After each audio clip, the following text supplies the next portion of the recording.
एक तरफ नरेंद्र मोदी हैं जो लकीर खींचते चले जा रहे हैं, लंबी करते चले जा रहे हैं, हिंदुस्तान को वर्ल्ड का ग्रोथ इंजन बना रहे हैं। दूसरी तरफ पड़ोसी मुल्क पाकिस्तान, वहां के हुक्मरान जिनके नसीब में सिर्फ और सिर्फ लकीर पीटना है।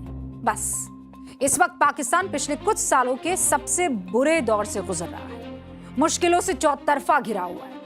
काली पीली दम भरने वाले वो मुनीर, शाहबाज, उनको समझ ही नहीं आ रहा है कि हालात को संभाले तो कैसे संभाले, क्योंकि एक तरफ तो पीओजे के इनकलाब की आग लगी हुई है, दूसरी तरफ बलोच विद्रोह पर उतर आए हैं, बॉर्डर पर अफगानों ने ईंट से ईंट बजा रखी है तीसरी तरफ, और मुल्क में बिजली और तेल का संकट तो है ही। मतलब जो मुनीर और शाहबाज खाड़ी युद्ध को खत्म कराने का क्रेडिट लिए फिर रहे थे, खुद को शांति दूत बता रहे थे, अब उन्हीं के मुल्क में बत्ती गुल है। अवाम गैस और तेल के लिए हलकान है। पाठशाला की एक्स्ट्रा क्लास में देखिए इस चैप्टर का पूरा विश्लेषण। पाकिस्तानी नेताओं और फौज की करतूतों ने उसे इतिहास के सबसे बुरे दौर में फंसा दिया है। एक तो पूरे देश में सूबे सूबे आंदोलन चल रहे हैं। बलूचिस्तान में बीएलए और बीएलएफ जैसे संगठन पाकिस्तानी फौज को चैलेंज देकर पाकिस्तान से अलग होकर नया राष्ट्र बनाने का ऐलान कर रहे हैं। पीओजेके में अवामी एक्शन लीग की अगुवाई में लाखों लोग मुनीर की ग्रिप से अलग होने के लिए आजादी तहरीक चला रहे हैं। तो ग्लोबल लेवल पर भी पाकिस्तान चौतरफा घिरा दिखाई दे रहा है। वजह है इस्लामाबाद अकॉर्ड में 60 दिनों तक लड़ाई रोकने, हॉर्मुज स्ट्रेट को दोबारा खोलने और स्थायी समाधान के लिए बातचीत शुरू करने पर बनी सहमति का ज्यादा दिन बरकरार न रह पाना। अब ईरान और अमेरिका फिर से आमने सामने हैं और बीच में फंस गया दलाल नेशन पाकिस्तान, क्योंकि उसकी पीस डील लगभग खत्म होती नजर आ रही है और पूरे मिडिल ईस्ट में तनाव एक बार फिर तेजी से बढ़ गया है। अमेरिकी हमलों के जवाब में ईरान ने जॉर्डन में अमेरिका की सेना के बेस को मिसाइलों से धुआं कर दिया। हमले में 2 अमेरिकी सैनिकों की मौत हुई है और 1 लापता है। ईरान ने कुवैत, बहरीन और जॉर्डन में अमेरिका से जुड़े प्रतिष्ठानों को निशाना बनाया। इस बीच ईरान अमेरिका के बीच मध्यस्थता का ढिंढोरा पीटने वाले पाकिस्तान के रिश्ते यूएई और ईरान से पूरी तरह खराब हो चुके हैं। वजह है ईरान पर पाकिस्तान का मुस्लिम बिरादरों से दोमुहा बर्ताव। जहां पाकिस्तान सऊदी अरब के साथ डिफेंस डील करके उसे साधता है, तो वहीं अपने सबसे बड़े कर्जदाताओं में से एक यूएई पर ईरान के हमलों पर चुप्पी साधे रहता है। इसी की नाराजगी तब दिखी जब यूएई ने ईरान अमेरिका जंग के बीच पाकिस्तान को दिए गए अपने $3.5 अरब वापस मांग लिए। सऊदी अरब और हूतियों के बीच जंग में पाकिस्तान के न्यूट्रल रोल पर भी पाकिस्तान चौतरफा ट्रोल हो रहा है। पाकिस्तान की सुनवाई न तो उसका आका अमेरिका कर रहा है, जो वक्त वक्त पर उसे बोटियां डालकर डिफॉल्ट होने से अब तक बचाए हुए है, और न तो पाकिस्तान की बात उसका मुस्लिम बिरादर ईरान ही मान रहा है, जिसके बाद पाकिस्तान झल्लाया हुआ है।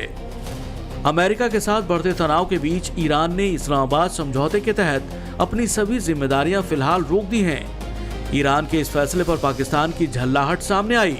पाकिस्तान के डिफेंस एक्सपर्ट और जियोपॉलिटिकल एनालिस्ट अली के चिश्ती ने सोशल मीडिया प्लेटफॉर्म एक्स पर लिखा,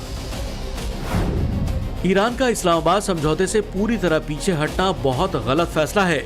इस समझौते से दोनों देशों के बीच तनाव कम हो सकता था, ईरान को प्रतिबंधों में राहत मिल सकती थी, तेल निर्यात में छूट मिलती और बातचीत का रास्ता खुला रहता। लड़ाई का रास्ता चुनना ताकत नहीं, बल्कि ऐसा कदम है जिससे तेल की कीमतें बढ़ेंगी, पूरे इलाके में अस्थिरता फैलेगी और सबसे ज्यादा परेशानी ईरान की आम जनता को होगी। पाकिस्तान ने सोचा था कि वो पीस मेकर बनेगा, दुनिया मुनीर की जय जय करेगी, मुस्लिम बिरादर उसे पलकों पर बिठाएंगे, दुनिया भर से पाकिस्तान में निवेश आएगा, लेकिन ऐसा कुछ भी नहीं हुआ इसका उल्टा ही। हारिए क्षेत्र और ईरान अमेरिका संघर्ष के तेज होने के कारण पाकिस्तान में नया विदेशी निवेश आने की बजाय उल्टे पैसे बाहर गए हैं। स्टेट बैंक ऑफ पाकिस्तान के अनुसार खाड़ी देशों से कोई नया निवेश नहीं आया। अलबत्ता बहरीन ने अपने घरेलू बॉन्ड से $3 करोड़ निकाल लिए हैं। केवल लग्जमबर्ग से ट्रेजरी बिलों में $40 लाख का मामूली निवेश आया, जो न के बराबर है। इतना ही नहीं, पाकिस्तान में ईरान से तस्करी के जरिए बेतहाशा तेल और डीजल आ जाया करता था। उसे उम्मीद थी कि ईरान और अमेरिका के बीच शांति बहाली करवाने के बाद उसे ईरान से और सस्ता तेल कौड़ियों के मोल मिल सकेगा, लेकिन ऐसा भी नहीं हो सका। संघर्ष की वजह से कच्चे तेल और गैस की कीमतें बढ़ गई हैं, जिससे पाकिस्तान का आयात बिल भारी हो गया है। पाकिस्तान की अखबार डॉन की रिपोर्ट बताती है कि क्षेत्रीय अस्थिरता के कारण निर्यात और घरेलू बाजार में विदेशी निवेशकों का भरोसा कम हुआ है। हॉर्मुज स्ट्रेट के बाधित होने से कतर से मिलने वाली LNG सप्लाई रुक गई है। पाकिस्तान को अंतर्राष्ट्रीय बाजार से रिकॉर्ड महंगी दरों पर इमरजेंसी गैस खरीदनी पड़ रही है, जिससे विदेशी मुद्रा भंडार पर भारी दबाव है। ईंधन की भारी कमी की वजह से पाकिस्तान के कई शहरों में 12 से 18 घंटे तक की बिजली कटौती हो रही है और उद्योग तो ठप हैं। गल्फ कंट्रीज और वेस्ट एशिया में जारी भारी तनाव और अमेरिका ईरान संघर्ष के बीच पाकिस्तान की मीडिएशन फेल होने से मुनीर भयंकर कूटनीतिक असंतुलन में फंस गया है। मध्यस्थता कराने के चक्कर में पाकिस्तान ईरान से तो अपने संबंधों में कड़वाहट घोल ही चुका है, खाड़ी के बाकी देशों से भी पाकिस्तान के संबंधों को डेंट लगा है। हालात ये हैं कि ईरान और अमेरिका एक बार फिर से आमने सामने हैं। इस्लामाबाद MOU तार-तार हो चुका है। स्ट्रेट ऑफ हॉर्मुज में अमेरिकी घेराबंदी तेज हो चुकी है। इन सब के बीच फर्जी फील्ड मार्शल और पाकिस्तान ग्लोबल मंच पर किरकिरी झेलने के बाद घर में भी घिरे दिखाई दे रहे हैं। ब्यूरो रिपोर्ट, टाइम्स नाउ, नव भारत।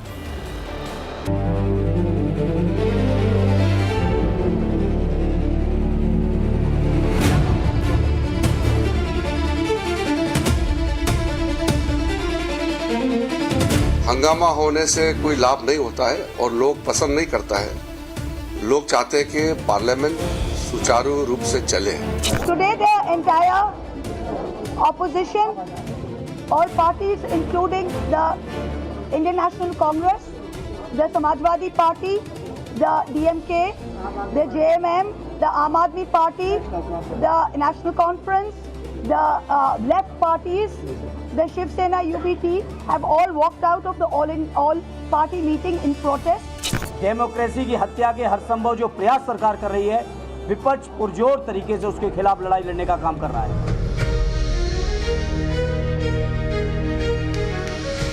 इस बैठक की उपयोगिता, प्रासंगिकता जमींदोज कर दी गई है। इसकी कोई अहमियत नहीं है। 2024 में जो लोगों ने जनादेश दिया था, 2024 और आज के लोकसभा के स्वरूप में बहुत ज्यादा अंतर आ गया और ये पिछले 4 महीने में आया।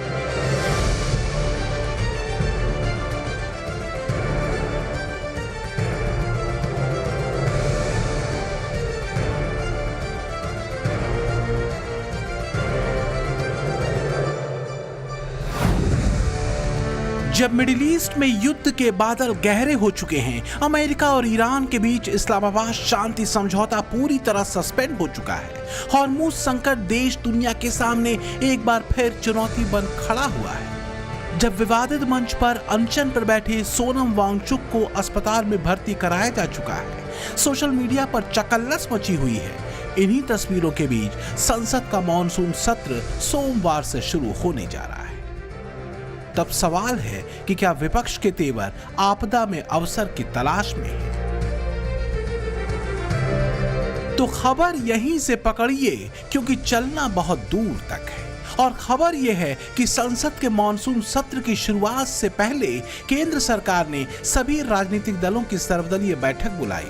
रविवार सुबह बैठक शुरू हुई। बैठक में विपक्षी दलों ने टीएमसी के बागी सांसदों के शामिल होने पर हंगामा कर दिया, जिसके कुछ ही देर बाद सभी विपक्षी दलों ने बैठक से वॉकआउट कर दिया। संसद का मॉनसून सत्र 20 जुलाई से 13 अगस्त तक चलेगा। इस 4 सप्ताह में सत्र में कुल 19 बैठकें निर्धारित हैं। इसी सत्र में परिसीमन बिल को भी सरकार ला सकती है, क्योंकि महिला आरक्षण बिल पास होने के बाद भी परिसीमन बिल की वजह से यह अटका हुआ है। पीएम मोदी पहले भी इस बिल को पास कराने को लेकर अपनी प्रतिबद्धता जता चुके हैं। हर रुकावट को खत्म करके रहेंगे, हटा करके रहेंगे। हमारा हौसला भी बुलंद है, हमारी हिम्मत भी अटूट है और हमारा इरादा भी अड़िग है। लेकिन सबसे बड़ा सवाल है कि क्या विपक्ष मोदी सरकार के टारगेट को पूरा करने का मौका देगा या फिर इस बार भी संपूर्ण सत्र हंगामे में हवा हो जाएगा, क्योंकि इस बार कई ऐसे बिल हैं जिसको पास कराने की प्रतिबद्धता के साथ टीम मोदी तैयार है और संसदीय कार्य मंत्री विपक्ष से अपील भी कर ही रहे हैं। मैं विपक्ष के साथियों को कहना चाहता हूं कि पहले में भी पार्लियामेंट को काफ़ी चलाने में दिक्कत आई थी, क्योंकि हंगामा बहुत ज़्यादा हुआ था। हंगामा होने से कोई लाभ नहीं होता है और लोग पसंद नहीं करता है।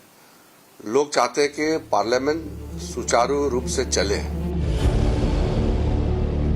पर सियासत में सुचारू रूप से बस एक ही चीज चलती है, वो है सियासत, और इसका संकेत सर्वदलीय बैठक से वॉकआउट करके और फिर एंट्री मार के विपक्ष ने दे दिया है कि हम आएंगे, बैठेंगे और चले जाएंगे, बाहर हवा बनाकर फिर लौट आएंगे। सर्वदलीय बैठक से विपक्षी पार्टियों ने वॉकआउट क्यों किया, महुआ मोइत्रा ने बताया।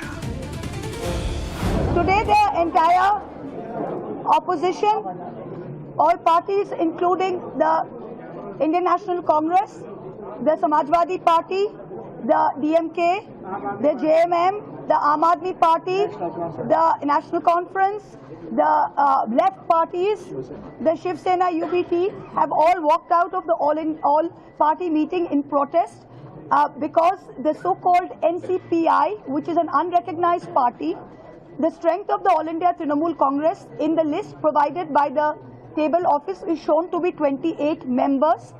These so-called rebel 20 MPs, their merger has not been approved by the speaker. Expert कह रहे हैं कि असल में विपक्ष का वॉकआउट एकजुटता का प्रदर्शन करना था और कुछ नहीं, क्योंकि ये बात कही जा रही थी और संकेत भी ऐसे ही हैं कि इंडी गठबंधन का भीतरी गणित अब गड़बड़ा रहा है और ये बिगड़ा गणित सदन के भीतर पीएम मोदी के बड़े लक्ष्यों को हासिल करने में अहम भूमिका निभा सकता है। पिछले दिनों कांग्रेस नेता जयराम रमेश के बयान को भी इंडी गठबंधन के इसी बिगड़ते गणित से जोड़कर देखा गया था, जिसमें उन्होंने मोदी सरकार के पक्ष में बनते 2/3 बहुमत को कलंकित बहुमत कहा था। ये संविधान का अपमान है। ये चालाकी से 2/3 बहुमत पाने में ढूंढने में लगे हुए हैं। ये चालाकी से और पार्टियों को तोड़ के 2/3 बहुमत पाना, ये संविधान का अपमान है। ये एक कलंकित 2/3 बहुमत होगा। हालांकि तमाम आक्रामक भाव भंगिमाओं के बाद विपक्ष कुछ देर बाद सर्वदलीय बैठक में फिर से शामिल हो गया, तो मॉनसून सत्र में पीएम मोदी का फोकस किन अहम बिलों के साथ बड़े लक्ष्यों पर है, इसे भी देखें जरा। पहला है महिला आरक्षण विधेयक यानी नारी शक्ति वंदन अधिनियम, जो 2023 में पास होने के बाद भी अभी तक लागू नहीं हो पाया है, क्योंकि इसके लिए शर्त है परिसीमन विधेयक का पास होना, जो इस सत्र का सबसे अहम बिल माना जा रहा है। खासकर 33% महिला आरक्षण को लागू करने के मोदी के संकल्प के नजरिए से। तीसरा अहम विधेयक है 129वें संविधान संशोधन बिल से सरकार लोकसभा और सभी राज्य विधानसभाओं के चुनाव एक साथ कराने का बड़ा प्लान लेकर आ रही है। और चौथा है FCRA संशोधन विधेयक, जिसके जरिए सरकार एनजीओ और धार्मिक संस्थाओं को मिलने वाली विदेशी फंडिंग पर सख्त कंट्रोल करना चाहती है। माना यह जा रहा है कि ये वो बिल हैं जो मोदी के विजन इंडिया 2047 को एक निर्णायक स्वरूप देंगे। नए भारत का नया रास्ता पीएम मोदी के इन्हीं महत्वाकांक्षी विधेयकों से होकर तैयार होगा। और बस यही कांग्रेस की बेचैनी है, क्योंकि अगर संसद में अंक गणित मोदी के पक्ष में सेट हुआ तो कांग्रेस और उसके नेता के सामने सिवाय लकीर पीटने के और कुछ नहीं होगा। तो क्या इसी बेचैनी के चलते कांग्रेसी नेताओं ने सर्वदलीय बैठक से ही माहौल बनाना शुरू कर दिया है? जिस तरह संविधान को अवहेलना करके टीएमसी के साथ जो कुछ हुआ है, आम आदमी पार्टी के साथ और शिवसेना के साथ, उनके समर्थन में संविधान की रक्षा के लिए कांग्रेस ने भी वॉकआउट किया।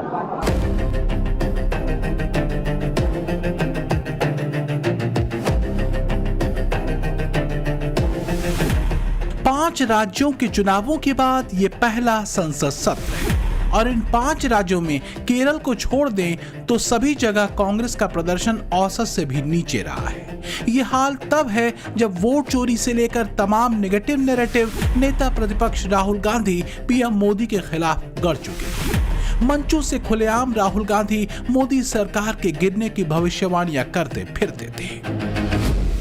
याद रखिए, नरेंद्र मोदी 25 सीट की मार्जिन से प्रधानमंत्री हैं। 25 सीट वो 35,000 या कम वोटों से जीते हैं।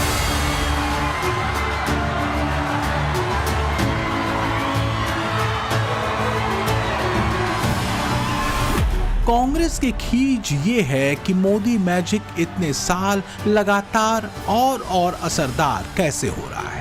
मोदी के सम्मोहन ने पिछले साल बिहार से लेकर इस साल बंगाल तक ऐतिहासिक बदलाव किया और कांग्रेस और ज्यादा सिमटती चली गई। एक्सपर्ट मानते हैं कि कांग्रेस अब तक इस बात को समझ नहीं सकी है कि देश की युवा आबादी मोदी मॉडल को पसंद क्यों करती है, क्योंकि बीते 12 वर्षों में मोदी एक विजन को लेकर चले हैं जो पूरा होता दिखा भी है। अब मोदी का विजन है विकसित भारत 2047, जबकि राहुल जातीय राजनीति के सूत्र पर अटके हैं। मोदी नए ग्लोबल ऑर्डर में भारत की मजबूत भूमिका के रास्ते तैयार करते दिखते हैं, तो वहीं राहुल ट्रंप के भारत को डेड इकोनॉमी कहने पर उनका समर्थन करने से नहीं चूकते। बदलते विश्व की आकांक्षाओं के मुताबिक मोदी देश के युवाओं से इनोवेशन पर फोकस करने को कहते हैं, तो राहुल का नई दुनिया को लेकर कोई विजन नहीं दिखता। मोदी सबका साथ सबके विकास की बात कहते हैं, तो राहुल वोट बैंक के तुष्टीकरण की राजनीति